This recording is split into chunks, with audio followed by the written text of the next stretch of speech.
ఇప్పుడు ఇంతకు ముందు మీరు మూర్తి గారు అడిగినా వేరే అడిగినా కూడా ఇప్పుడు ఏంటంటే వైష్ణవ్ తేజ్ గారిని ఇంట్రడ్యూస్ చేస్తున్నప్పుడు బుచ్చిబాబు గారు సాయిధరం తేజ్ అండి కాదు బుచ్చిబాబు వైష్ణవ్ తేజ్ గారిని ఇంట్రడ్యూస్ చేస్తున్నప్పుడు బుచ్చిబాబు గారు చిరంజీవి గారికి కథ చెప్పారు.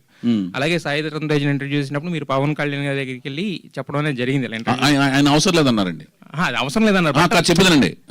పవన్ కళ్యాణ్ గారు హరికృష్ణ గారు అదే నాకు కథ చెప్పాల్సిన పని లేదు, నీ మీద నాకు నమ్మకం ఉంది, నేను ఓన్లీ కథ చెప్పింది సీతారాముల కళ్యాణం అప్పుడు నాగార్జున గారికి, అది కూడా ఒక 10 to 15 minutes చెప్తుండగా ఇంకా అవసరం లేదు లేవయ్య అన్నారు. అదే సార్ నేను అనేది ఏంటంటే ఇక్కడ ఇప్పుడు ఈయనకి కేర్ టేకర్స్ కింద కొంతమంది ఉన్నారు. ఇప్పుడు నందమూరి జానకీరామ్ గారు అంటే ఇప్పుడు కళ్యాణ్ రామ్ గారు ఉన్నారు, అలాగే ఎన్టీఆర్ గారు ఉన్నారు.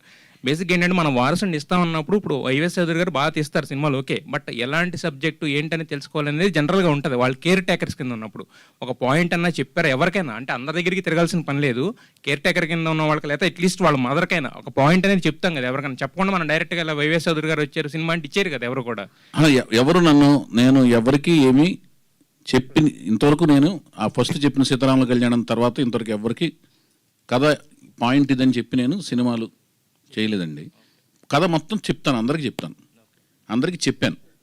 వాళ్ళైతే కండిషనల్గా ఎప్పుడు ఇది కథ, ఈ కథ చెప్తేనే మేము సినిమా అనేది ఎవరికి జరగలేదు. ఈ సినిమా కథ ఇప్పటి వరకు ఎవరెవరికి చెప్పారు? అందరికీ తెలుసండి. ఓకే, మొత్తం అంటే ఎన్టీఆర్ గారికి కళ్యాణ్ రామ్ గారికి. మీకు ఏం కావాలి భయ్యా? ఇది ఎవరికి తెలుసు నీకు ఎవరెవరు పర్మిషన్ లెటర్ కావాలి చెప్పు.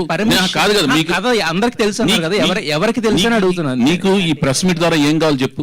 ఈ కథ ఎవరికి తెలుసు అని అడుగుతున్నాను నేను. అడిగి నీకు అందులో నీ ఆనందం ఏంటి?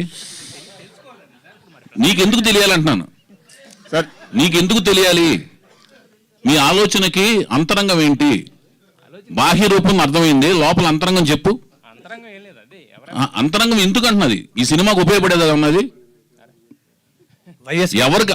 ఆయనకు తెలిసిందా తెలియదా అనేది నీకు ఉపయోగపడే, అందులో నీ ఉపయోగం ఏంటంటున్నాను, నీ ఉత్సుకత ఏంటి? ఉత్సుకత కాదు సార్, మీరు ఏం చెప్పారు?